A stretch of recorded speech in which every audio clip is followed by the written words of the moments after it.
Back to Cone Racing League here for Tier 8 or round 8 for Tier 1 at the Portimoa Grand Prix in Portugal. I hope you're all doing well. My name is Jamie Morris, and here with me as always is Stephen. Welcome, mate. Hello, hello. Thanks for having me, Jamie. We're glad to be back for the 100th Grand Prix of Cone Racing League Tier 1 here for the Portuguese Grand Prix around Portimao. Hopefully you are as excited as I am. On Mondays it always has probably leading for Thursdays because I do Tier 3 stream as well, so I had my 100th race at the Tier 3 and I get to see it again here in Tier 1, so that's the benefit to being commentated, to see 2 races in the space of 1 week. So let's see how this all pans out. Obviously I didn't see Tier 3 that much, only the sprint race because of the internet connection issues that I suffered throughout the stream. But hopefully this will happen in Tier 1. If it does, I've got Steve Owen here to cover for me this time. But anyways, we're going to go into one-shot qualifying then for the 11-lap sprint race. Then we head into the feature race, which is 33 laps, which is the same as the Spanish Grand Prix. So we'll see how things unfold in the next few minutes or so. And Indeed. I can't wait to see how it goes then. Indeed, we're going to be looking for an exciting Grand Prix for the 100th Grand Prix here. Of course, we do have a sprint weekend, which will be 11 laps long after the one-shot qualifying. There was a little prediction in the chat that there were going to be 5 invalidations on this run alone, since Portimao is a difficult circuit to get right as we go on the way right here with the one-shot qualifying here. Jamie, take it over from here. Rised over the crest there to start the first flying lap. We go downhill before we enter turn number 1 as we see the 50-meter board. That's where you want to flick it in, hit the inside curb, run out a bit wide in turn 2, going into turn number 3 now as Nelly Safu's got disqualified for going the wrong way. Kissing the curb on the apex, I'm on board with Orville, and then going uphill into turn number 4, into 5th gear he goes, looking quite cautiously as well as we head down into turn number 5, the heavy braking zone downhill. On the 3rd gear, going into 4th gear, upshifting, you're running out wide on using all the curb. You used a lot of curb on the exit, flat out for this left king here, going into this right part. You want to take it slow in and fast out. As you can see, they're going uphill now. You want to get the car rotated to the back end, make sure it doesn't step out because it's very easy to do so going uphill. The elevation changes, the undulation on this circuit is incredible, going uphill, downhill as Joachim has retired from the session as we make our way coming out of Portimao, going into turn number 12 and going into turn number 13 then. As you can see, 4 drivers have got disqualified from the session. Going into turn 13, that left-hander, slow left-hander going into this next right-hander here. This is where the tyres will feel it the most in terms of the tyres warming up as we're going downhill then into turn number 15, then flat out as we make our way towards the line. Looks like Walter has got pole position for the time being as he crossed the line. That's the 17.0 with Tony into P3. Look at the gap between P1 and P3 here as we've still got drivers then making their way towards the line as few of them have been disqualified. As you can see, 8 drivers have been disqualified, so that's a massive huge amount of drivers get disqualified in this one-shot qualifying here, Stephen. Indeed. The prediction was 5 drivers, but it turned out to be about 10 or 8 drivers. There were drivers that had, of course, qualifying bans, including Isat Kush and Nilu Safu. So they were drivers who flicked around from the start to get disqualified from this session. But overall, a very good session. 1000 between Tony and Troya here, between P2 and P3 here. Wouter grabbing his not official first pole position here, I think, of the season, but certainly not a bad start of his weekend. I saw Leroy up in P4 at some point, but is now down in P11 and 12 seconds off the pace, so must have made a mistake somewhere. So interesting qualifying session, and I'm going to be looking forward to this sprint race. Yes, and the main championship contenders up there in P2 and P3 with Tony and Troye separated by 10 points only after Tony lost a huge amount of points at Baku after crashing out in the castle section, when Troye then went on to win the race. An absolute dominating victory from him, not challenged whatsoever. Yes, he was at the stage car restarts, but ever since that he never looked back and he won comfortably in front, but Tony then needs to make amends after losing a huge amount of points at the Baku Grand Prix then and he starts, I think, just ahead of Troye because the gap was so close between P1 and P3 there. We should set out to be an interesting race. And for the sprint race, if you make a mistake in one-shot qualifying, you have the sprint race to make those gains back. For example, those guys who got disqualified, they still got a second chance in this race to get as high up as the grid as they possibly can before the feature race starts. So that's the benefits they have. But one-shot qualifying, you only get one chance, and some drivers, they really do struggle with one lap pace if it's one lap only, because you might not get into a groove immediately, you might not know what the track conditions are. Some adapt quicker than other people, but for those people who take a bit, like 2 or 3 laps to get into it, might have suffered through that one-shot qualifying. Then as you can see, Jeroen Visser is down in P20 after fighting for a podium with Liam and Aurelien, but after making contact with sent Walter out of the race, Jeroen Visser managed to continue and finish inside the top 10 as Walter unfortunately retired to start at P18 at Baku, and this time is in P1, so a massive contrast to what he was experienced in the Baku Grand Prix. Carl makes his return, and his teammate Carl has been disqualified alongside with Liam. Then Liam, our last week's, almost he got to the podium, but it got taken away unfortunately after making contact with Jeroen. And at the Baku Grand Prix, it was Tony who won the race ahead of Troy. Sorry, I'm looking at the championship stand. It's not the actual Grand Prix, but at the Baku Grand Prix, it was Troye who won and took the fastest lap as well. 31 points gained. Aurelien finished in P2 after sustaining front wing damage early on in the race. Liam Kurag finished in P3. Isa Kush lost his front wing at the exit of the castle section after he was following the top 4. AJ finished in P5. Well, AJ's in P5 in the championship. In fact, I'm reading the wrong graphic again. Let me go back to the other one. I was at the right graphic to start with. So Tony leads the championship 10 points ahead of Troye. Aurelien's in P3 and Walter's spun going out of turn 14. Isa Kush is in P4 after taking a podium, I think, last time out. That was Aurelien, in fact. AJ in Pompey in P5, AJ P6, Leo in P7, Walter in P8, tied with Sieb, who is not here tonight, unfortunately. Kenny's in P10, the hero, in the top 10 in the championship. 3 points away from Liam Kurak. Jeroen in P12, ahead of Reservoir, Leroy P14, Jet P15, Carl, Nathan, Joshua, Safu, and Jasper Jasper, who's last in the championship. I want to welcome FVR Jochum as well, my former co-commentator. He is here racing, so I can't wait to see what he does. I missed him in the commentary box, and I missed him in general, so it's nice to see him in racing for Co-Racing League. But all the drivers in the lineup, as you can see, Jochum and Jeroen are, just getting the extra bit of tire temperature, making the others stay longer on the grid than they would have wanted. Look at Jet, mentioned him, he's up into P5, so good qualifying performance for him.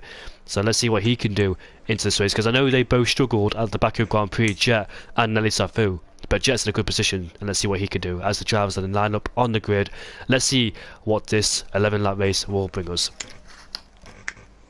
Indeed, it should be a very exciting Grand Prix here. Go on, Jamie. As we're about to get away then, and it's lights out, we are underway for the Portuguese Grand Prix, and it looks like Walter's got a better start than Tony, who's challenged by the Ferrari of Troye. Then as we make our way down into turn number 1, Troye has the inside, Tony had the inside line, but he took too much curb, and he's collected by a Red Bull. That was Kyle, who was retired from the session already. And major drama going on at turn number 1 because Tony took too much inside curb, which pushed him onto Troye. Troye and Tony both spun, and unfortunately Tony took the worst out of it because he got hit by Kyle. I think Troye's further down the field as well. He's down in P16 then. So both championship contenders having a miserable start at the Sprint Grand Prix, and that all unfolded once Tony hit that inside curb and drifted into Troye. And unfortunately there, both had a bad outcome as they're both close together. Troye's lost his front wing, so that's a trip to the pits for Troye, and I dare say that's his sprint race over, and the most he can hope for is a safety car. So the gap between Walter and Aurelien is 1.3 already, and he's quite clear of the rest of them, ahead of Jet, who's in P4. So good start there from Jet in P4 there. It puts pressure on AJ, who's up into P3. So those drivers further behind gained quite a few positions after that mayhem at turn number 1. Indeed. I think it looked like Tony run slightly too wide there into turn 1, which caused him to make contact with Troye there, and led to Cal retiring from the session. Yes, we have 2 drivers making a pit stop, Jochum and Troye. Of course, Troye lost his front wing, and Jochum picked up some damage as well. So, very interesting style there. leading two in the championship making contact with each other. But this does mean a massive opportunity for Bouten, Aurelian, who are first and second, to gain points back into the championship, as Leroy goes down the inside of the McLaren of Jet here, trying to overtake for P4, who had a amazing start. The Leroy started all the way down in P11, is now all the way up to P5 and looks very racy at the moment, in the battle for P5 and P3 even, since AJ is only 4 tenths ahead of the Jet here. So very good start from Leroy.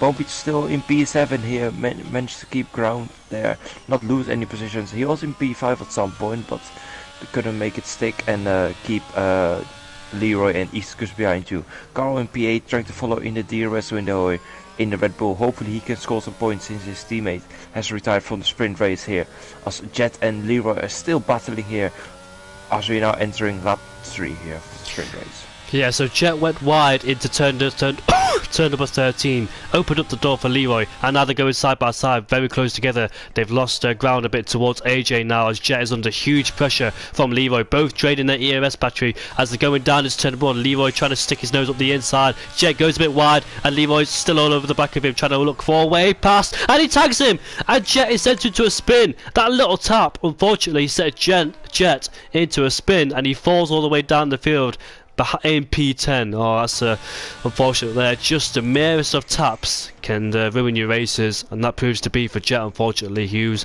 was in a good position, putting pressure on AJ, but when it came to turn number 13, he outbroke himself, which had Leroy crawl over the back of him and putting pressure all the way down into the next lap, into turn number 3, where it all got away from him. So still in P10 now. It's the sprint race, still got another chance in the race. If he does, he's still in the DRS train, his Jet, so let's see what he could do from there. He showed some good pace earlier on. It is lap 3, but however, he did show some good pace. He's still in the DRS train behind Leroy as well, so let's see what he could do from there. In P10, McLaren, we've got Leroy and Jeroen going side by side after making their 30 pit stops. And Aurelian, the gap was 1.4 in the first lap. The gap's gone to 9 tenths and 8 tenths now, so he is gaining on Wouter. And that's going to be an interesting fight between those two, because once those two get fighting, it's very interesting, because we saw at the French Grand Prix, in Baku as well, and at the Dutch Grand Prix, once those guys start to get together, it gets very live, as well as the rough the next day gets past Jeroen as he went wide coming out of turn number 15 at the last corner, but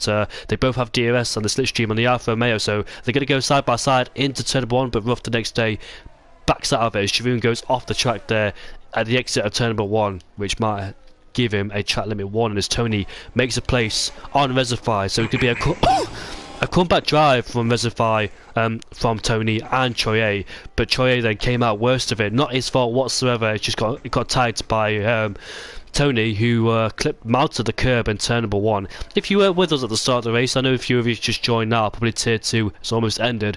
If you weren't with us, go back to the start of this race and look at lap 1 as Tony makes another move then, as you can see, Reservoir going wide. And he moves ahead of Nathan, who Nathan made a mistake coming out of the corner, and now Reservoir is going alongside him into Portimoa we go, turn 11, and he gets past him. He moves himself up into P12, so Nathan's there lost 2 positions, unfortunately. Looks like he's struggling a bit around his track, where his brother is up into P3, but he's under big pressure from Leroy then in P4. Leroy might sustain a penalty, post-race penalty, after the feature race due to that contact with Jet, because Jet, I think, has every right to report it, as he potentially ruined his race down in P10.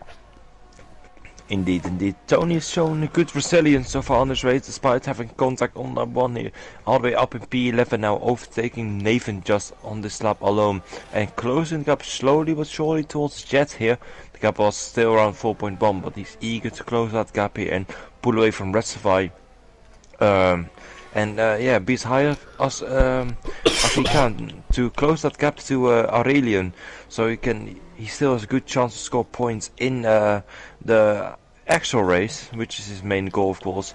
As now Liam has also overtaken Nathan. Nathan seems to be really struggling. Actually, Nathan doing the switchback seems to be slight contact between both drivers here, but Nathan seems to be really struggling. Of course, Nathan is on no assist, which is a massive difference, hence why hence why he's a bit lower down compared to usual. No! Oh, Liam there lost it downhill, and he gets a 5-second time penalty for collision there with Jeroen, who unfortunately he took out of this race. Jeroen, the innocent victim there, came across the spinning Liam And that's his race done and dusted then, and he retires alongside Kyle. Kyle unfortunately got caught up in that first lap incident, so Kyle and Jeroen, both innocent victims of another person's mistakes, and those two will have to suffer down the field and start in filling up the back row of the grid, unfortunately. So that's a lot of work there for Jeroen and Kyle to make up on the feature race, but virtual safety car has been deployed to slow things down. Indeed. This will give the guys the opportunity to save some ERS for this Grand Prix, as Liam enters the pits, probably picked up some damage throughout this contact here with Jeroen here. This will oh, actually he retired, as we have green flags again. I'm not sure why Liam retired, since he lost 2 positions from that. Since Jochem and Troye will overtake him now. Carl essentially crashed out. I was about to tell him that Carl was doing a good job at MP6, but unfortunately lost his front wing on the exit of turn 7, I think that is, and yeah, just spun out there, so down all the way down in P15. Yeah, Stefan, how come Leroy's down in P9? He was in P10, but obviously Carl's just crashed, so how come... I think Leroy just spun on the moment there, so I'm not sure what's going on there. Yeah, I just noticed that he's down in P10, where is he? Jet. Those two are back together now, Jet and Leroy, as CPI Troye has gone for a spin, it seems like. No, he hasn't. I thought somebody was out there who staged it for a second. Maybe that was Liam's correct car. And the hero versus Leo then, going on the straight. Leo having DRS on Kenny. Look at Leo, 10 places up, Kenny 9 places up, so those two have benefited a lot from the carnage in front of them, and now they're in a good starting position. That's what I mean in one-shot qualifying. When you get it all wrong, you got another chance in the feature sprint race to make it all up for the feature race, and those two then start next to each other, are together for P5 with Bompier leading this DRS battle between himself, Kenny, and Leo, and Jet just further behind, who's just outside of it under pressure. Once again then from Leroy, hopefully those two don't make contact like they did a few laps ago, but we're on lap 7 out of 11, and looks like Orvelan has just dropped out of the 1 second range of DRS of Walter then, so he was there momentarily in the DRS range, but looks like Walter's picked up some pace, and an Aston Martin has just spun coming out of turn number 5. That was rough the next day then, unfortunately. Nice to see him back as well, because I ain't seen him for a little bit now. Replacing Steve Wargamer, of course, the traitor of ILT, who's gone to his new team. I'm just kidding, Steve. Good luck in your new team, and wish you the best. But rough the next day then, filling in for Steve Wargamer. Steve Wargamer got a few podiums this season. It was nice to see his Aston Martin teammate, though, is all over the back of AJ, and we're about to see this battle though on the straight as Isa Kush is tucked in very nicely and should get past him very easily with the helping hand of the DRS, and he moved himself up into P3 after starting in P13. So that's a fantastic recovery drive from Isa Kush, last week's podium sitter in Baku, and he's up there in P3 then, starting in a good position if he remains there. And Kenny then putting big pressure on ILT Bompier. Kenny's had some good drives this season, especially in the Dutch Grand Prix. In fact, Bompier and Kenny were fighting over the podium at the Dutch Grand Prix. Here they are in Portimoa, fighting once again, this time for P5. And Kenny then putting big pressure as Nathan and Safu are going side by side. Look at those two in the McLaren and AlphaTauri then, as Nathan just gets ahead of Nelly Safu, but Nelly Safu gets DRS on the back of Nathan then, so looks like he'll make his way down into turn 4, and will he overtake him? I think, yeah, going side by side, those two, but Nathan has the outside line, better traction, and he stays ahead of Nelly Safu then for P12. Battles quite everywhere going on around this circuit. It's a good circuit to fight at. I love this circuit, don't you, Stefan? Totally. It's called a roller coaster for a reason, since you go uphill, downhill, and it's such a quick circuit. It's tough to save ERS around the circuit, and the fuel is very difficult here, since you're on the throttle a lot on this circuit here. So it's a very enjoyable track to drive around. Of course, it got introduced in F1 on 2020 when the COVID period happened, and everyone were looking for races to drive around, and Portimoa happened to come on the calendar, and it certainly was a good Grand Prix to see. At least the racing wasn't ideal, but it's certainly a very enjoyable circuit to drive around, and the drivers seem to enjoy it as well. Also, we're seeing a lot of battles here between the drivers. Yeah, we've got Bompier leading the train behind him as Jet's clawed himself back in the DRS range as Nelly Safu picks up a 3-second time penalty. Most common place to exceed track limits as Nelly Safu fancies going down the inside, but Nathan has the outside line then, so he's did it for twice in a row now. Nathan sticking around the outside and staying there as Leo is all over the back of Kenny. Kenny attacking and defending just behind him, so he's got to watch out as well. But we're on 9 out of 11. Walter is still leading with a 2.5 second gap over Aurelien, so he's extended his gap over the Alpine man, the Frenchman in P2 there. And I wonder, can Aurelien then fight Walter in the feature race, in the sprint race, because it looks like it's all over now. Walter's got this in the bag for the sprint race. Looks like Aurelien's got to find a way to try and dethrone Walter in the feature race. We'll see how that unfolds as Lisa Cush in P3. Fantastic recovery drive from him, along with Kenny and Leo as well. It's not over yet because Bompier is under huge pressure and he's sustained. He's managed to... oh, Kenny spun! Our hero's just spun coming out of turn number 1. Probably picked up the throttle too early there and maybe hit that inside curb, and unfortunately he's dropped into P10 then. It's unfortunate there for Kenny, putting big pressure on Bompier, and unfortunately all that hard work he's done in this sprint race with 2 laps to go has just ended with him being in P10. Still a good start, good place to start. He started in P15 after getting disqualified, but now he's in P10. Looks like he'll stay there for the rest of the race, and once the feature race comes, can he replicate what he did in the sprint race to try and do it in the feature race, but this time not spinning, as Leroy then is all over the back of Jet. A few laps ago these two came into contact, Jet and Leroy. Hopefully they don't do it again, which sent Jet into a spin, put him down to P10. He's up into P7 again, and that's good pace there from the McLaren driver, because I know this season he spent a few moments in and outside the top 10, not having the best of seasons as Jet, but he's up there in P. Oh, he's gone wide and now allow Leroy through. But will Jet get the DRS? A tactical move there from Jet, probably. Yeah, he'll have the DRS on Leroy, but looks like he's a bit too far back as they're both derating on the straight. Is Jet close enough to make a move on Leroy going into turn number 1? No, he's too far back on this occasion, unless he can set himself up nicely coming out of turn number 4 to get him into turn number 5. A Red Bull of Carl has just spawned, unfortunately.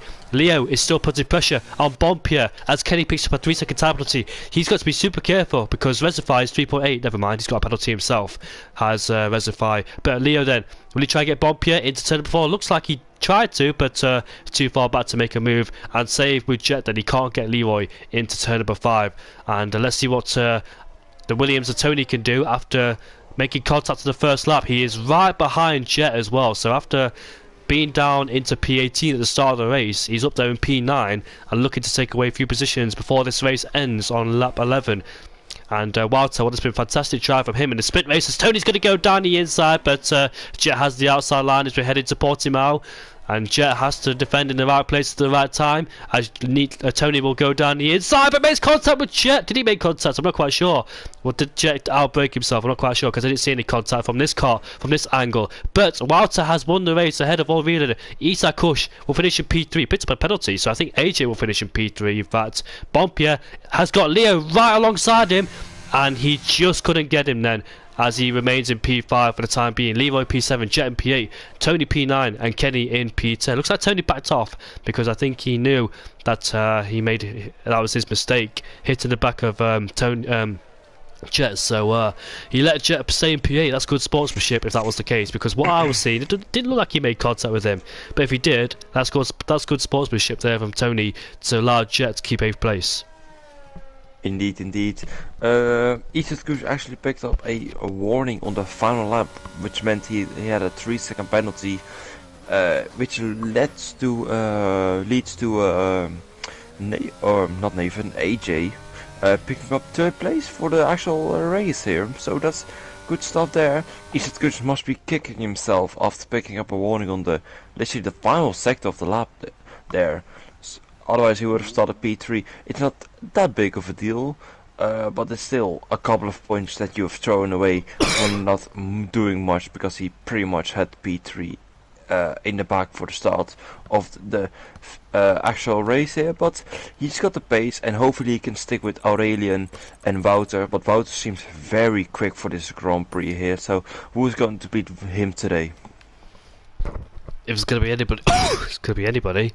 I think, or Whelan, I think he's the only man, unless Tony can, I don't know, he's got some good pace as it seems. Not that mistake in turn 1 didn't phase him, but it definitely cost him a lot of positions. Or starting P9 out of places, Tony, but has he got the pace to try and make his way through the field as quickly as he can and try and put pressure on the Dutchman or Walter? No safety cars, there's only a virtual in that race, but in the actual race, will there be any safety cars? Will there be any contact in turn 1 yet again, I wonder? But it's going to be an interesting race. Let's see what Troye can do. This has impacted the championship a lot in this sprint race. 11 laps in and a big contact between the two. This could change the phase of the championship. The pendulum looks like it's swung towards Tony's way so far.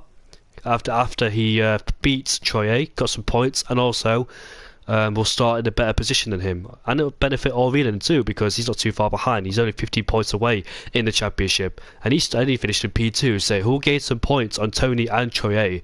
But he starts in a very good position there, so the pendulum could swing towards Orvinen's way tonight if it all goes well for him, scoring big points over Tony and Troye. That's costly between those two, Troye. I know it's not anybody's fault. It's a big mistake of Tony hitting the inside curb, which sent him to Troye. Troye had nowhere to go, and unfortunately Kyle was there to collect Tony. Troye lost his front wing, and that was his race ended from there. So hopefully they can make a good recovery drive, both of them, at least for the championship as well. Walter, who's P8 in the championship, quite far behind in the championship, 64 points away. But anything can happen in these races, and the man in pole position then has gone for the hard compound tyres. Same with everybody else except Troye. I'm not surprised Troye's gone for medium compound tyres, looking to do the alternate strategy against these hard runners then, so watch out for him. He could make up loads of places. Indeed. It will be a very interesting Grand Prix, whatever happens. Actually, someone has destroyed a sign here, which is Wouter, making it a second spin on the formation lap, as there's another McLaren. I'm not sure what is going on the formation lap here, but it's interesting to say the least here. We have a fully clear skies here for the Portuguese Grand Prix, better than the sprint race where we had cloudy conditions here, but it's for sure better today. This will make it a bit of a challenge for the drivers here, since the grip will be, or the tire temps will be a bit higher. Cars have to be aware around turn 8, which is the uphill right-hander. You don't want to hit the inside curb, otherwise you will lose the back end of your car, which is you don't want to do. As about, I think he made contact with Leroy here. Do they get disqualified? No, they don't, thankfully.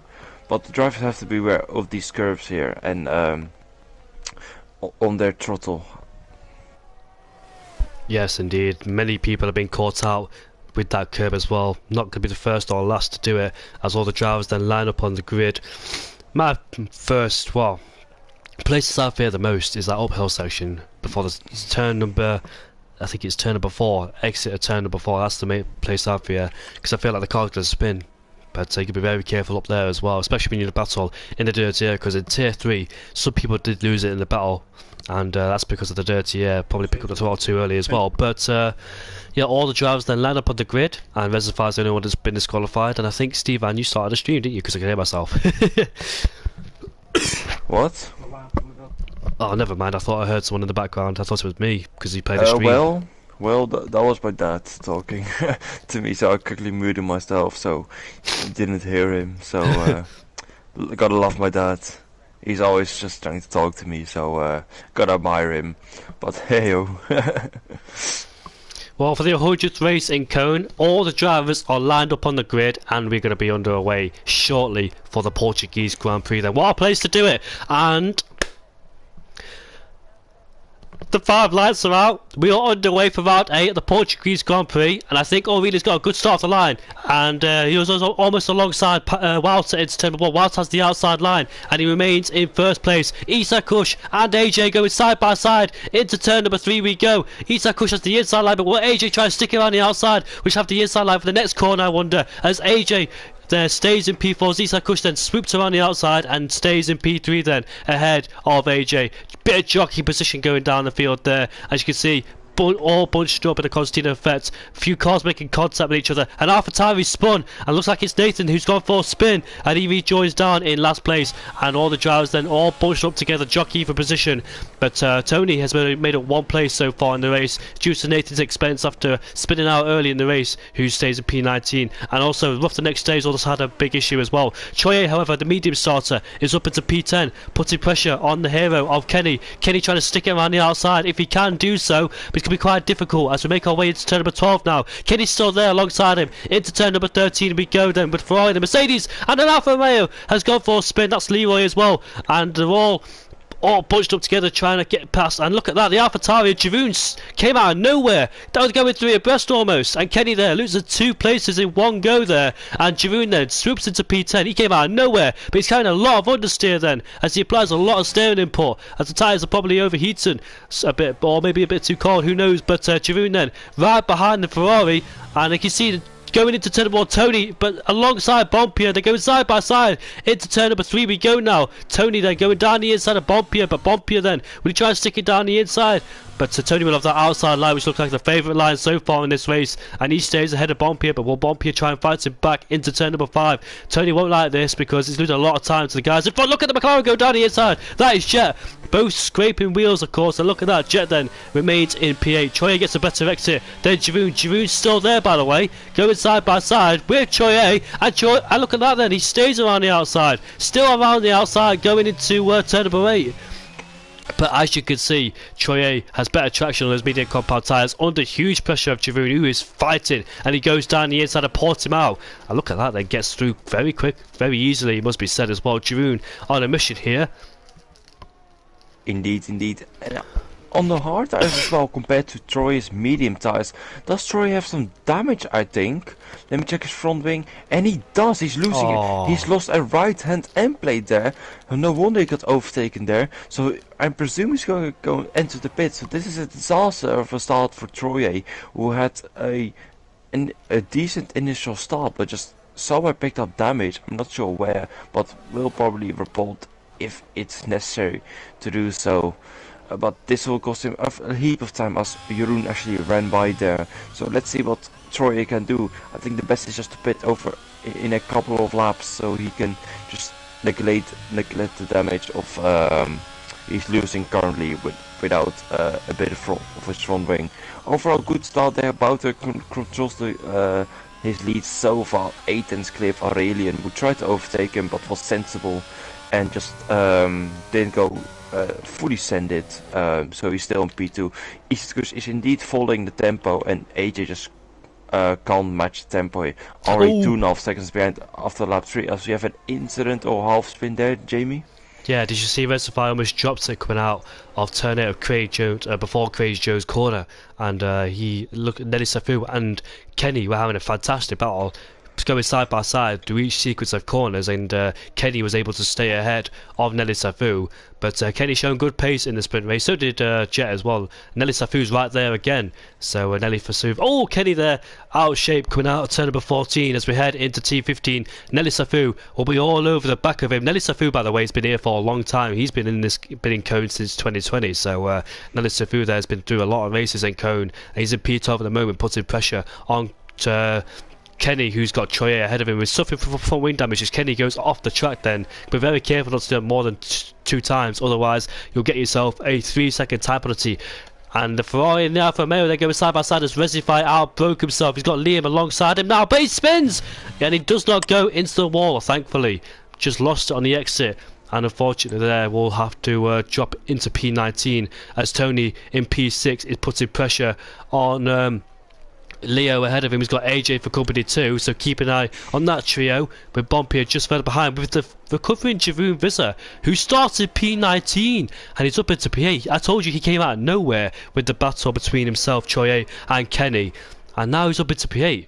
putting pressure on Bompier, and once he gets past Bompier, Tony will be his next target as well. So keep an eye on Jeroen Visser, man on a mission here. Recovery drive from him, not really been the best race for him so far this season either, especially Baku last time out when they were fighting for a podium, but all came to blows once they made contact. Jochum, who's in the pit lane, and that's the end of Baku Yogurt then, unfortunately. We didn't see much of him. It was nice to see him back, my former co-commentator and good friend indeed, but unfortunately he has gone out of this session and retired. So hopefully we can see more of Yogurt in the next coming few races as he left the session. As you can see there, those three are all bunched together, barely separated by a few tenths between AJ, Leo and Tony there. Both teammates, of course. So I wonder if AJ might be helping a little bit between his teammate. Because look at Tony's going side by side with Leo after Leo broke himself a little bit, went wide, which allowed Tony to go alongside him, and he moves himself up into P5. What a move! And look at Jeroen Visser.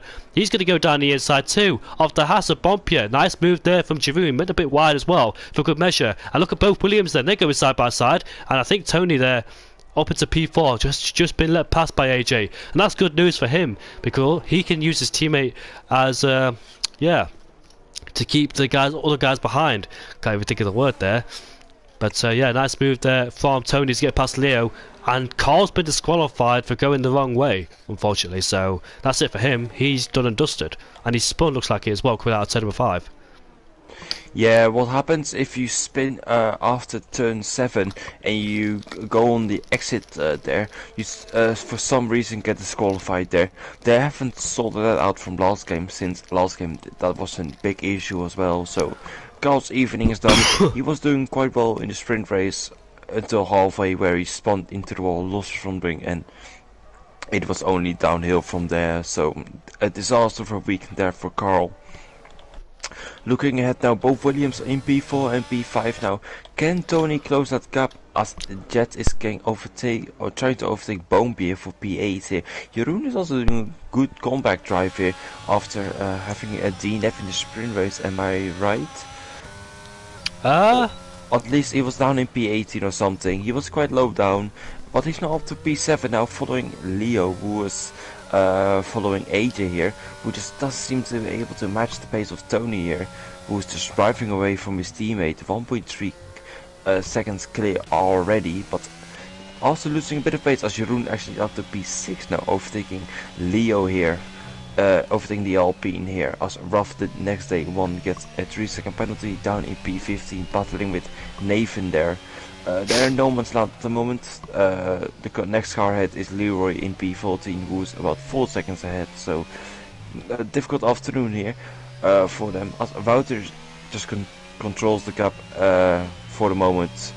After 6 laps here, heading into lap 7, he's 9/10 clear. Actually, Isat Kucic the fastest lap here. So it seems like the Aston Martin driver has got a lot of pace here, but can he make a move stick on Aurelian? We're about to find out. They're all just using each other for DRS, just pulling it together in that train before they start to fight. That's what they're doing. They don't want to go for the moves too early, lose time towards each other. They just want to pull away together, and once the pit stops start happening, that's when we'll see the volcano erupts between those three. And be interested as well, because I can't wait to see what Jeroen Visser does. He's right behind AJ as well. AJ still oh, Kenny has gone for a little spin coming out of turn number 1. I hope he's okay. Where is he? I can't even find him on the screen here. There he is. Sector 1. Is he alright? He seems to be continuing indeed, just trying to get the tires to work in optimal temperature again. But this has ruined his race, since he's 10 seconds down to reservoir here. And there's cars ahead who are also quite far away from the midfield here. So his race is really in a dire situation. So he's hoping for a safety car here to so it allows the field to bunch back up to each other. I'm on board with Jeroen Visser, and I've noticed lap after lap the back end of the car just snatches away from him. The amount of pressure he's putting on AJ there, as well as sets the fastest lap. The gap extended towards 9/10, almost trying to drop all reading outside the 1 second range of DRS. But Jeroen, for the second time in a row, he's low on the DRS. Can he get past AJ? No, he can't. Looks like AJ's got some good straight line speed to keep that AlphaTauri just behind him at the bay. But Jeroen there, want to try and go down the inside. Oh, both made contact, and Jeroen there lost the rear end of the car, but thankfully stays on the track as Leo there will try and take advantage of that one. But that was so scary between going into turn 1 there. Going into turn 1, you want to be fully ahead. You don't want to go side by side through turn 1 due to the angle and the due to the angle of that corner there. So you want to be fully ahead, but you don't want to be forced side by side. We've seen in the past there, drivers getting together. Sorry, it's the profile of that corner. One of those corners where you can't go side by side. You can only make it through, well, one by one. But Jeroen there. Very scary moment indeed from ruining his race after a fantastic recovery drive. But look at that, gets a much better exit, and he's alongside AJ too. They're going side by side, going into Craig Jones, now coming into Portimoa. Jeroen has the outside line. When he tries to swoop around the outside, goes off the track though, and goes into turn number 12, just ahead of AJ there. Will AJ try and fight back? No, he can't do so. But he will have to DRS now on Jeroen Visser. Will he try and get him back into turn 1? This is helping Tony a lot. It's allowing him to pull away, and the gap is 3.2 seconds now. After Tony's been freed of AJ, he's allowed himself to pull away with a good buffer, 3.2 seconds. But with AJ now having DRS on the back of Jeroen, will he able to try and get past him going up into turn number 1 or going into turn number 5 there, which is the main overtaking places? But Jeroen making moves in the middle sector. That's where most of his moves have came from so far in this race. It's just incredible the amount of confidence he carries through the corners in that particular part of this track there. Fantastic racing from Jeroen, it must be said. But now, can he close that gap down between himself and Tony? As Tony trying to catch the top 3, but it's going to be quite difficult to do so, being low on the ERS, and those guys being a DRS train of each other as well. Nelly Safu and Liam going side by side there with the DRS train right behind Jeroen, as Jeroen's the leader of it. Now AJ's the leader of it because he's outside the 1 second range of DRS. Now Jeroen's been freed, he's actually closed the gap towards himself and Tony, as Liam and Nelly Safu are still fighting, going side by side there, coming out of turn number 7, going into Craig Jones right here. I think a British Superbike driver or World Superbike driver who unfortunately passed away here. That's why it's called Craig Jones, that particular part of the track. But AJ then is the leader of the DRS train here. He's been under massive pressure from those guys right behind. Indeed. As Kenny picks up a penalty, a 3-second penalty, he's closer back to Recify, I think, because Recify made a mistake here. So these drivers are just really struggling here today and are quite a way off the field here, as Jeroen says the fastest lap here. So it sounds up that Jeroen has got a lot of pace in him currently, and he is trying to close the gap to Tony here. He's using every bit of the track literally off track as well, so it's interesting to see how he's going to approach this race further on. He's about 9 to 10 seconds away from Wout here. Oh, someone spun! Not too many. As we have a spinner in the background, it's Nido Safu in the McLaren here, unfortunately spun out, and he spun again, going onto the throttle too quickly here. Now in P15 here, probably P16 as Nathan overtakes Nido Safu, so that's a disaster for him so far here. But the race is for sure spicing up. Tony isn't able to close the gap to the top 3 since the top 3 have DRS to each other. But what can Jeroen do? And with Jeroen in the race, it's always a spectacular race. It's just a shame that Jeroen had that disqualification in one-shot qualifying, because his race pace is mighty so far, setting the fastest lap in clean air with no ERS to his name at all. His race pace is incredible. I wish he did get disqualified.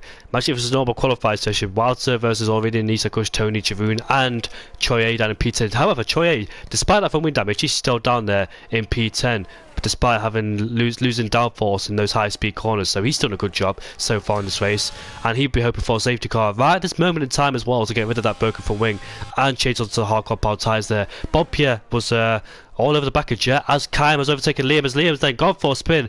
Mention Kyle as well. I want to mention him in the Red Bull because he's one of those drivers that were caught up in the first lap melee in the sprint race. And here on lap 11, and I see an Alfa Romeo going wide coming out of turn number 4. That was Leroy who went super deep going out of that corner. Yeah, Kyle got caught up in that first lap melee after being taken out, being at the wrong place at the wrong time after that crash between Choi and Tony. He's up there in P10, a reserve driver, doing very well so far in this race. His first appearance was at the French GP, and he was switching. He had different wheel. He had a wheel, and he was switching from. I think he had different pedals as well. That's why he couldn't really get into the groove of the French GP. But he's shown his hand so far here, and I'll be racing with him tomorrow as well. So nice to see Carl here in Portimao, and he's in the top 10. So I wonder, can he score some good points here tonight? As Jeroen is actually closing the gap now towards Tony. The gap was 2.9 a few laps ago. Now the gap is 2.3. So Jeroen Visser is decreasing that gap between himself and Tony will find himself under pressure very shortly from Jeroen. Indeed, indeed. It's interesting to notice that Tony isn't really falling away from Isaacus at the moment, and Jeroen is gaining to Tony here. So Jeroen has got really good pace at the moment, and is slowly but surely closing the gap to the leaders as well, since that gap was about 10 seconds now, and now down to about 9.5 here. So he is closing that gap to the leaders, and with 20 laps to go still, Jeroen still has a opportunity to go for a podium here, if it of course goes his way here, and he can provide this good pace for a longer stint here. So it's going to be interesting to see how he develops on further on this race here, as the cars behind like Leo, AJ, Jet, Bompje, Kyle are all not able to match their pace of the top 5 here. So it's going to be interesting to see how this race further develops. Indeed it is. Lap 12 out of 33 then, and we'll see then the Harvard is coming to the pit lane to go on the medium compound tyres in a few laps time, lap 20 or something, as Isak Kush sets the fastest lap of the race. He's in P3, not the best place you want to be in the DRS train, because it's very hard, as all of you having DRS against each other just can't do anything about it, of course. But once the pit stops start happening, maybe he's one of the first ones that does an undercut on Ilviden and Wouter. We've seen it happen at the Dutch Grand Prix where Wouter was in P3 and P4. He went for an undercut, it looked like it worked, but obviously we saw that crash between himself, both with Isak Kush and Troye, due to a glitch, and Alfa Romeo has gone for a spin coming out of turn number 2. And it looks like he hit the inside curve there, Leroy. But it looks like things are spiced up just a bit at the front, because Isak Kush, is closing up towards the back of Orvalen then. So yeah, those two don't want to be fighting just yet in the race, because they've got that DRS over Wouter, as Wouter's teammate Kenny picks up another 3-second penalty. It's unfortunate for Kenny, because he had good race pace in the sprint, but in the actual feature race just couldn't get it together after that spin, cut out turn number 1, putting pressure on those guys ahead of it was Troye he was fighting, and Troye's made a pit stop as well. He's down to P18 on the hard compound tyres and had to change his full wing, unfortunately. Indeed, indeed. Just a rough race for Troye here after a quality race in Baku here, where he picked up the win and Tony DNF'd it. It's a completely different story here with Aurelian, Wouter and Tony all on the top 4 here. Tony of course could still get a penalty for that sprint race incident, but I'm not sure how much. As actually Jeroen has picked up a 3-second penalty.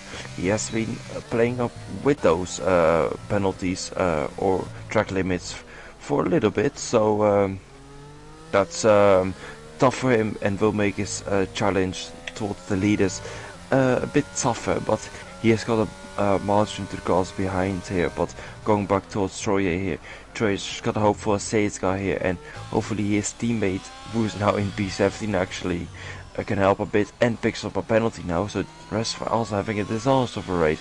Ferrari fans, hopefully you're not watching this race here, as it's a bit of a disaster. I'm not sure what this was. Tier 1 Ferrari drivers or the actual Ferrari drivers in real life? Well, at least they're in a championship battle and it's close, unlike last season in F1. And I thought Isak Kush there was going very well with that turn number 15. He's still in that DRS fight between himself, Orveden and Wouter. Remember the Baku Grand Prix? Well, the Netherlands Dutch GP, where the guy last in the DRS train actually made a pit stop and managed to jump some of the guys ahead. Will Isak Kush try and do the same thing, learn something from the Dutch Grand Prix? But yeah, he was fighting for the lead of the Grand Prix with Troye when they made contact, but it was actually Orvelen who got taken out, not Isak Kush. It was only a few races ago, but they're all so bunched up together, as down the inside goes AJ on Bompje. In fact, I think AJ's defending from Bompje, because Bompje has been thrusting moves on AJ for a while now, as Jet has pulled away from AJ. So Jet then clear of AJ as Bompje goes down the inside of AJ then, and he moves himself up into P8 unless AJ can get better to exit, as Bompje did go a bit deep, and he does. So they're going side by side once again then, as AJ then using the ERS trying to stay ahead of Bompje, and this is so tight going into the right handers here, as AJ then He stays around. He goes around the outside and stays ahead of Bompio. Bompio wished that he didn't break himself, otherwise he would have got past him. As look at the Red Bull there, fancying the move up the inside. That's Kyle. Might go for a move, you know, down a turn number 11, but he has to stay behind. Just showed his nose to make Bompio fully aware that he's there. But talk about being aware. Tony will have Jeroen Visser on the back of him, so he can be fully aware of him coming at him very soon, because he's gained a second on him. The gap was 2.3 about 2 laps ago, and now it's 1.4. So Tony's going to keep an eye on Jeroen Visser, because he's on a man on a charge, unfortunately having a penalty to his name. Indeed. More drivers are picking up penalties now. And those drivers are really playing over the track limits. As Cal will try to go down the instant Bompje, also using the exit of turn 1 right there. Both drivers making contact now with each other. Now going uphill, they're going side by side. Does Cal have a good exit there? Both drivers making contact with the wheels there.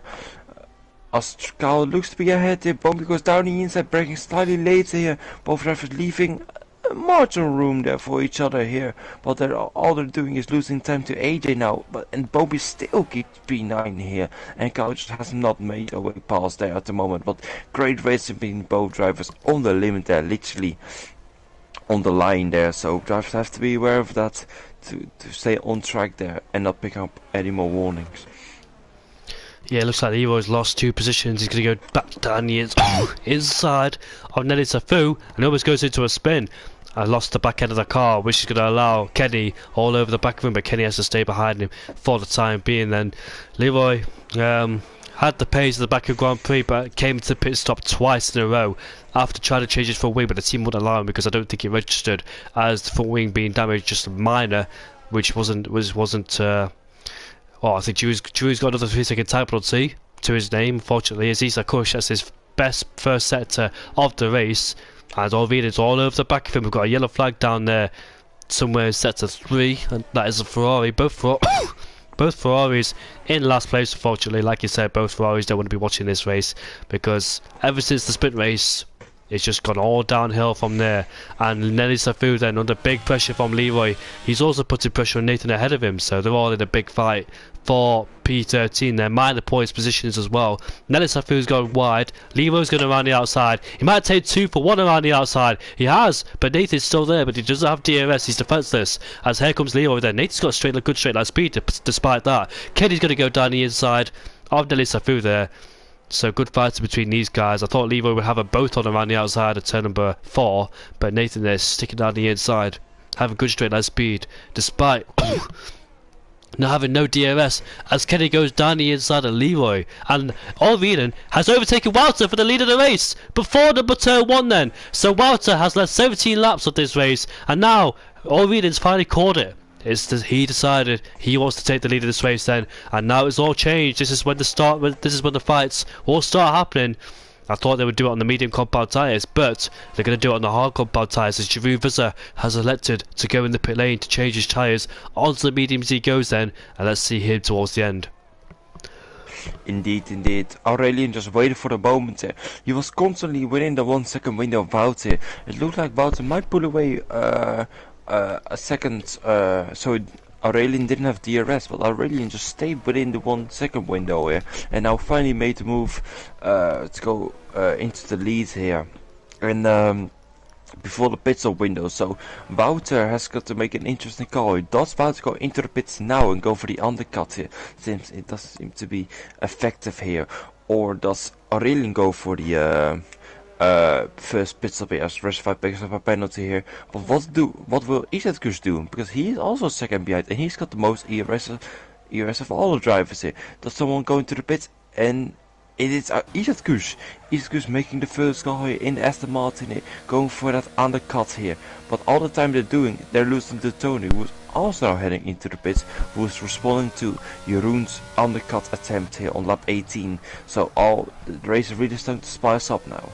So these two at the front will have to respond from the undercut from Isak Kush. Tony responded to Jeroen Visser as he pitted. The gap was so close between the two, so Tony had to pit to cover off Jeroen Visser. But these two can't afford to fight, otherwise it will benefit Isak Kush, who rejoins ahead in P5 then, ahead of his Aston Martin teammates. That's good for him then, because he'll have no one to stop his performance, and he can push as hard as he wants on this lap to try and do that undercut threat. As Carl's left the session, he rejoined back to probably help with the IT drivers there, but he's left the session once again as Jet rejoins in P11 behind Leroy. Goes off the track as well, which has allowed Troye through. Troye pitted earlier this way, or pitted on his normal pit stop schedule because he had front wing damage and on the medium compound tyres. He's on a set of hard compound tyres now, but this stage of the race is going to be very interesting then. And what's worst of it for Wouter and Orvelan, if off the next day is right behind Isak Kush, I think Orvelan and Wouter might be joined behind Ruff the next day, and Wouter stays out there for one more lap then, and that's going to benefit Isak Kush even more, but it will allow Wouter to have the fresher tyres towards the end of the race, as Orvelan then has boxed for the medium compound tyres. Where will he rejoin? Will he be rejoined behind Ruff the next day, because he's so close towards Isak Kush, and that will help Isak Kush massively if he rejoins behind Ruff the next day, because he can hold him up and break that DRS gap. We're about to find out once Orvelan comes out of the pit lane, and in the background here comes an Aston Martin, and no, Orvelan then well clear ahead of Isak Kush there, so looks like the overcut has worked for Orvelan, and Chivoon is up into P5 ahead of Tony. And where is Tony? He's down in P7, so Tony there right just too far behind Chivoon, despite pitting one lap later than the AlphaTauri driver then. So looks like Chivoon didn't have to fight him on the track. He got him in the pit lane due to the pit stops, but we still have to see Orvelan warm up his tyres, as Isak Kush will have the warmer tyres at this stage. But once Orvelan's tyres warmed up, then that's when we'll see him on the push then. But interestingly, Isak Kush there got nowhere near him at the pit stop. Indeed, very surprising to say the least, since Isak Kush has got the one lap undercut on him, but it doesn't seem like he got the tires to work in a optimal temperature here, as Wouter is actually pulling away now, who's just entered the pits now here, so this is gonna really spice up the Grand Prix. Will Wouter rejoin in the lead now, or has Aurelian made his tires work in an optimal temperature now? Isak Kush has closed the gap within a second again. He's 6 tenths behind Aurelian here. Used a bit of ERS to close that gap here, but where is Wouter gonna be?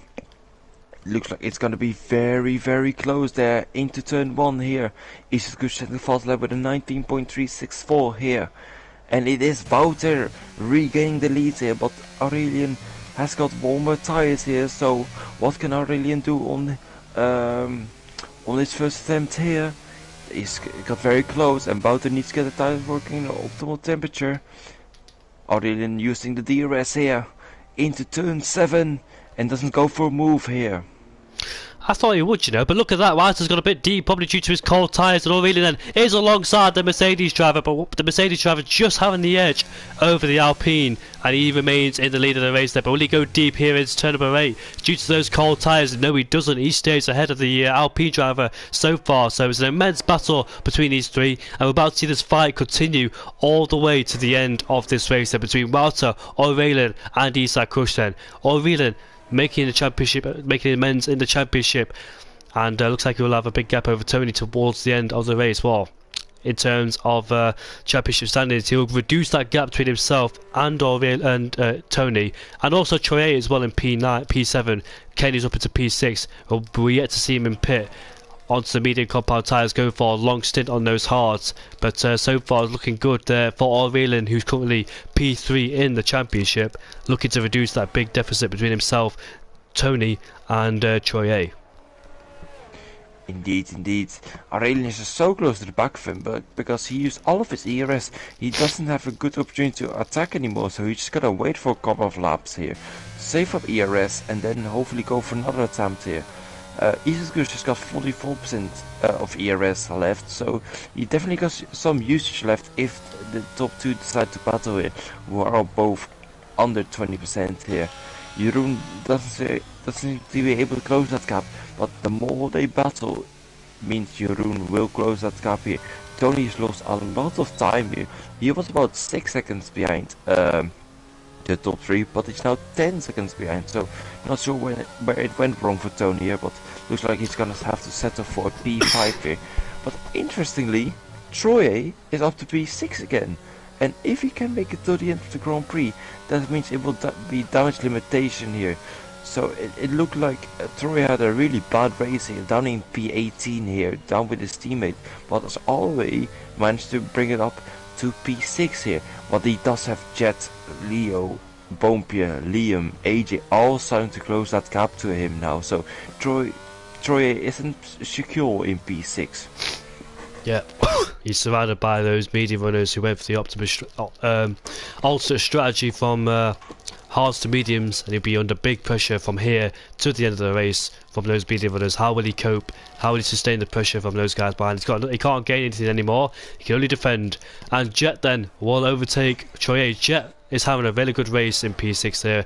Much better race than he's had before. His best result came at the Dutch Grand Prix, I believe it was. And here he is once again then inside the top 6, doing a phenomenal job. Here's the McLaren driver. He finished in P6 at the Dutch GP, but it's not over yet because he does have a penalty towards his name then. So does Troye, who had Leo's just a bit too far back with no penalties to his name. Leo, our Monaco Grand Prix race winner, who became, I think, our 4th different winner of the season, our 3rd actually, after beating Troye after getting his penalties removed.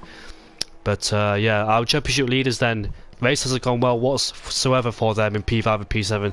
They both started P2 and P3 in the sprint race, but once that first lap happened in the sprint race, it was all over for them, unfortunately. Especially for Troye there, but good recovery drive from Troye after losing his front wing at the start of the race at the sprint. Didn't give up, and he's up there in P7, but he's got a lot of work to do to keep those medium runners behind, and Leo's reducing that gap immediately then on Troye as the top 3 barely separated by 5/10. This is so close between the top 2. What will Aurelien do knowing he's got the DRS on Walter? Will he will he wait throughout the whole race and wait until the last lap or 2 to get him? I wonder. Walter will try and save the ERS as well. He knows that Aurelien will not fight him too hard.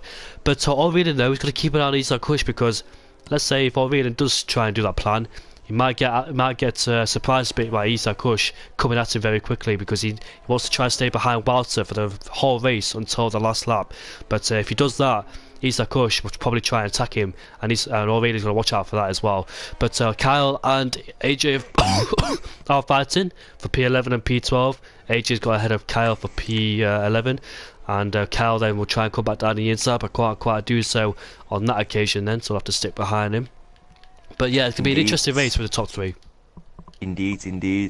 AJ, interestingly, has lost a lot of ground here. He did start the race in P4 here, and he was still like P5 after like 12 laps, but is now down in P11, so not sure where it went wrong. I think he might have double stacked here with Tony, which is a weird strategy to say the least, since he should know when his teammate is making a pit stop here. But he has lost a lot of ground here, but hopefully he can still make it up because he doesn't have a penalty yet. And I saw Troye, Bompje, Liam all picking up quite a bit of penalties throughout this race here, so he just should keep on pushing and close that gap here, because he can still gain positions from others' penalties here. So just keep on pushing and then see what happens. Like you said, talking about Jetty, he's driving a really good race. Actually been overtaken by Troye again, who is well, that's commentary's curse, as Jet has unfortunately spun there on lap 25, now dropping behind Bompje and Liam here, down to P10 now. So that is commentary's curse for the about the 7,000th time this season. Oh, come on, Steve, why are you doing this to drivers? Indeed. I'm not sure why the commentator's curse is the way it is with me, but just the way it is. As Nathan sets the fast lap with a 19.2 down in P17. Not a great race there for Nathan here, but he does set the fast lap here, so it does sum up that he's got a bit of pace in him, and hopefully can still close that gap to the Aston Martin in P13. As we've got another spin here with Resify here, so that's a free position for Nathan, as Kenny's also spun now, so that's 3 drivers spinning now in 2 laps, as Jeroen has picked up a 3-second penalty, which means he's up to 6 seconds and will drop behind Tony here, as Tony is slowly but surely closing that gap here. Jeroen really using all of the track limits here and even extending it by quite some margin. Yes, indeed, and that'll reduce his chances of trying to get on the podium if the safety car did come out. But as Tony, as long as he can keep within 6 seconds of Jeroen, which should be not, well, easy, but shouldn't fall too back behind Jeroen. But yeah, Jeroen's got a lot of work to do from here to the end if he wants to remain in P4 after a stunning recovery drive from the Dutchman in P4, but just picking up too many penalties. Kenny, unfortunately, the hero has retired from this race, and that's it from him. It looked good in the sprint race, but after that spin coming out of turn number 1, it just all went downhill from there, and that was his race ended, and just lost his form, his consistency, his rhythm, probably driving in frustration and anger too, which probably could have caused some of those incidents later on in the race. But that's him done. And Rectify's crashed. He's actually crashed. Will that cause a safety car, I wonder, as we head into the yellow flag zone? Where is that actually? I can't even see him. Turn 4. That's yeah, turn 4 in sector 1. Unfortunately, Ferrari just lost the car. Very weird incident to be in, because that's not a normal place to have an incident. So I think Rectify just crashed out of frustration since he did have a spin here. But just look how close Aurelian was in that hairpin in turn 6 here, turn 7. He was all the way at the back here, 2 tenths behind him. Just doesn't seem to be able to get past him at the moment. But if you look at his ERS usage, he's saved about 40%, whilst Wouter is on about 14%. So Aurelian definitely thinking about the long-term picture here. And it will be very close near the end here. And hopefully Isaac is doing the same, who is also on 40% ERS, so Wouter's got to do a really good job defending here to win this Grand Prix. There's nothing Wouter could do, unfortunately. He knows the inevitable was coming later on in the race. If he, well, this could be a lot of work to do. He can't really use the ERS because that won't help him whatsoever, especially down at turn number 5, because Aurelian has stored a lot of it. And there's a yellow flag. That is Nathan who's spun coming out of turn number 1, but Aurelian had to use the ERS there because Isa Kush was not wanted to hang around for too long. He was trying to put pressure on Aurelian and to force him to make an overtake on Walter. Was the Aston Martin driver. Him being in P3 in the race is not helping him being stuck in the DRS trays. That's why he's using the ERS to try and force Aurelian into a move, putting Aurelian into uncomfortable territory here because yeah, there's nothing he can do in P3 unless he tries to do something. He knows that Aurelian will not overtake Walter on purpose because he's thinking about the long-term game, but he's right behind him then, so Aurelian then has to think about defending as well as attacking Walter. But Walter is in the most uncomfortable position here because he knows that those guys are saving up the ERS ready for the last few laps of the race. Walter can't save ERS because he's in a DRS and nobody, and he's the DRS provider of those guys behind, where those guys can lift off very early into the heavy braking zones and store some more battery up in their disposal. But yeah, Isa Kush there, frustration of P3, knowing what Aurelian is doing in this race to try and stay behind Walter as long as he can to overtake him later with the help of the ERS. That's why Isa Kush is putting pressure on Aurelian to try and force him to make a move, as he might be able to do something as well in P3. If he can do, but they're both running low on the ERS once again then. But Aurelian isn't he looking comfortable so far? He knows that this race is in his hands to win, and the pendulum could swing towards his way later on in the race once he takes a handful of points off of Tony and Troye.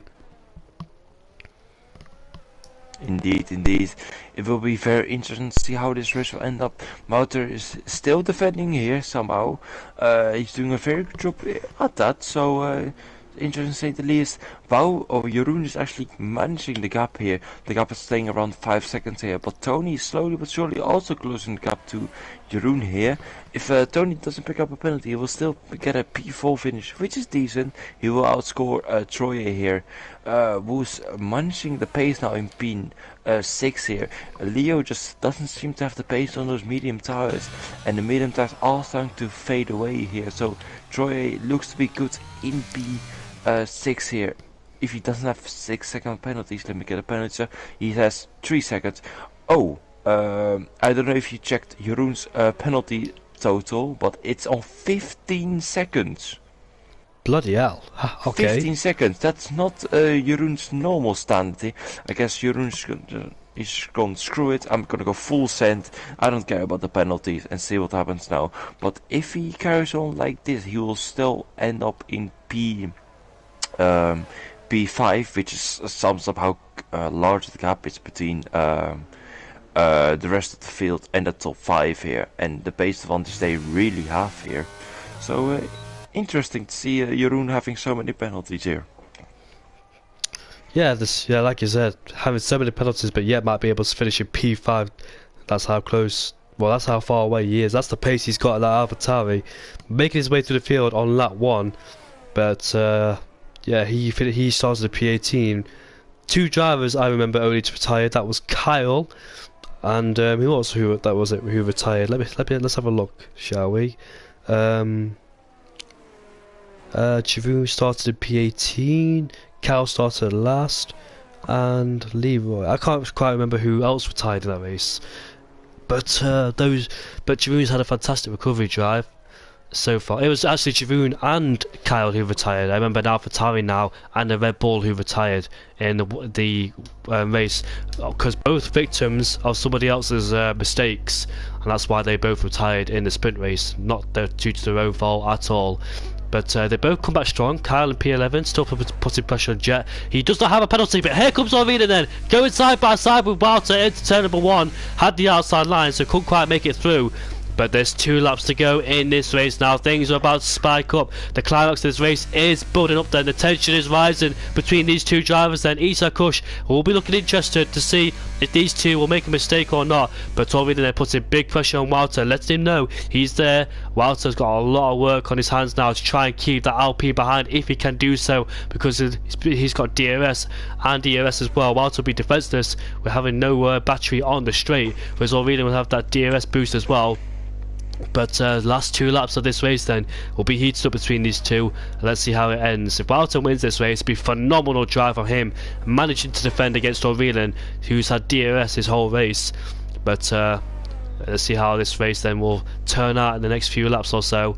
Will Walter win the Portuguese Grand Prix? Will it be going O'Reilly's way? Or Isa Kush's, depend if these 2 make a mistake and O'Reilly's there to pick up the pieces and win. But it's a mighty drive from the top 3. Those 3 been following each other throughout the whole race, not being pressured from 4th place behind. But to be interested to see what Chivoon, Tony and Choye could have done if those 3 didn't make a mistake or got taken out from other drivers. But here comes Orvina once again. He's going to go down the inside of Walter into turn number 1 we go. Walter's trying to stick around the outside. He stays in the lead of the race. What a move there from Walter, but Orvina's going to go back down the inside into turn number 3. They both make side contacts, and Orvina there goes off the track.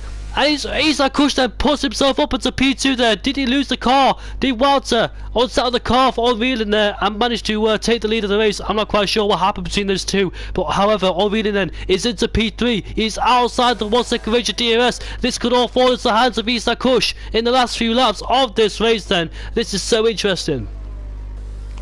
Oh my goodness, what insane amount of battles happening here between Wouter and Aurelian. This has been happening for pretty much the entire season here, but it doesn't surprise me at all between these quality 2 drivers here, leaving enough room. They eventually banged wheels, which led to Aurelian just losing the car and dropping behind Isatkush here, who is now dropping out with the 1 second window here. So you can't get an attack done, but Wouter's just defended really well here, and just by keeping the leads here. That's how Hamilton should defend, honestly, more often. That's how you defend the inside there.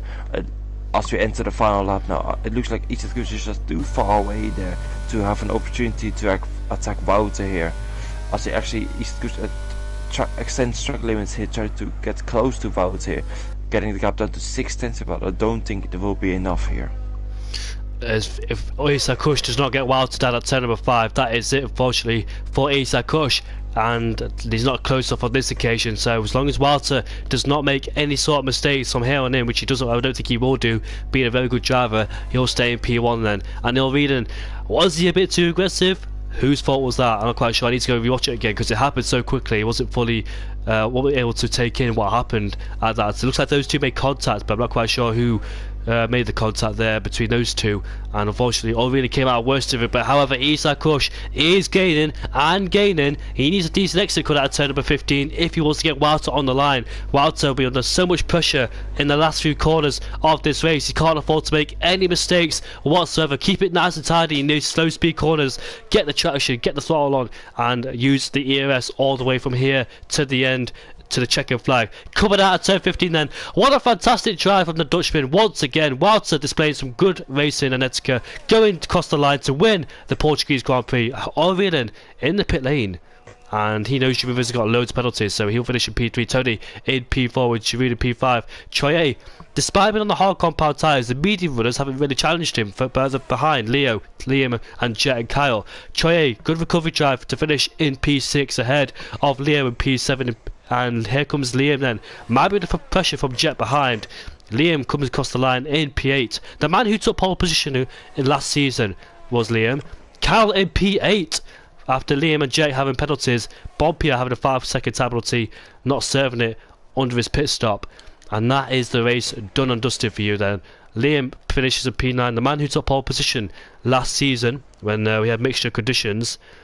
And that's when Q1, Q2 and Q3 was also the first and last time we've seen it as well. But what a fantastic drive from Wouter. Once again, this man displays some good racing etiquette as well. And his racecraft is so amazing to keep it under pressure and keep Isak Kush and O'Reilly behind. I thought for one moment Isak Kush, once he got past O'Reilly in there, he'd fancy the move on Wouter after being in third place throughout the whole race. I thought he might get him, but Wouter managed to save enough ERS, gets the decent exits and stay ahead of him, which is incredible from the Mercedes driver. Indeed, indeed. Unbelievable drive day. He has got to be my driver of the day there, Wouter, for just defending so well here. Checking now in the paddock now from the Cone chat. He had a fuel issue. His fuel was blinking from red to green every time, so he had to go slow through the corners here. He couldn't go maximum pace. There, so that might have been part of his strategy here, but still very impressively by defending that lead there. So he's got to be my driver of the day at least. Yeah, I got to say so as well. I mean, Giroud did pick up a lot of penalties, but still finished in P5 from start to P18. But yeah, I'm just wondering about O'Reilly's attack. Should he have stayed? Should he have waited for turn number 5, I wonder? Because Wouter, I don't know how, he just swept it around the outside. I thought O'Reilly had him in turn number 1, but he just swept around the outside and stayed there. Then they made that contact. I think O'Reilly in there, once Wouter did that move on the outside, I think O'Reilly should have backed out, make Wouter go offline in turn number 3, which allowed us to get a switch back in turn number 4, have the DRS for turn number 5 and stay ahead. But it's not meant to be, unfortunately, and I want to see their POVs. I don't know I'm not quite sure what happened. I need to watch the stream back, but it was light contact from what I saw, and unfortunately it was enough to send O'Reilly, to make O'Reilly's car unsettle and go off the track. He still finishes at P3, not what he would have wanted, but he does close the gap down between himself, O'Reilly and Troye then. But yeah, it all swung towards Wouter's way in the end then. The man who took pole position and kept those two behind for the majority of the race. I thought those two would have him because Wouter was so low on ERS and defenceless, but no, Wouter did a fantastic job, and yeah, he's always a driver to be reckoned with, is Wouter. Indeed, indeed. What an amazing Grand Prix we had there. So it's going to be interesting to see what happens for the rest of the season. Here, the title charge is really happening now for Wouter, and hopefully he can continue to close that gap and be a reigning champion in T1 here. With Tony dropping the ball a little bit, having another incident there. Still ended up in P4, but might get reported for certain incidents. And then Aurelian is always there as well, so the championship is literally directed to 4 or 5 people here, with Wouter, Aurelian, Tony, and then Troye, of course. Yeah, those guys are going to be battling for the championship here, so it's going to be a very spicy season, and I can't wait for the next couple of rounds. Me neither. There's a lot of to take away, a lot of stories to take away from this race, especially from the sprint race, from the first opening lap, where it all started to unfold from the 2 championship leaders of Tony and Troye. What could have happened if those two did make contact, and there'd be a 5-way fight for first, maybe 6 if Giroud didn't get disqualified from one-shot qualifying because his race pace was immense. But but it never meant to be for them, unfortunately. But it all went towards Wowzer's way in the end. Also, we're reeling there. Well, I think you might watch that back and thought, oh, I'll go for a turn number 5 next time or something like that. But yeah, we're reeling there. Gets good, always gets on the podium, but he just needs to change his strategies a little bit to try and get Wowzer. He's had a lot of podium finishes this season, has all reeling there, but yeah, I think he's had 1 race win this season, if I'm correct. Yeah, he has. He has had one race win this season, but yeah, he's got the potential, has all reeling, but needs to throw his punches in a better place next time. Indeed. I can't wait for next race. I just said that already. I'm not sure what the next track is, but we certainly had a special 100th Grand Prix in Tier 1 Cone here. Hopefully you guys enjoyed it. Jamie, thanks for commentating alongside me as well, despite you not feeling the greatest here. It was still an exciting Grand Prix here, and I'm glad to have commentated alongside you again, mate, and I can't wait for next week. Thank you as always, Stevan. Thank you as always. Yeah, me neither. No matter how ill I get, I will never miss a Grand Prix. And we are at the United States Grand Prix at Austin. Remember, there is 3 races, well, 2 races in the 22 game, but 3 races in 23 season, where we head to Austin, not Miami or the other one, Las Vegas. We'll see you all next time at 7:30 for Tier 3 on Monday, and we'll be back for Tier 1 at 8:30 this Thursday.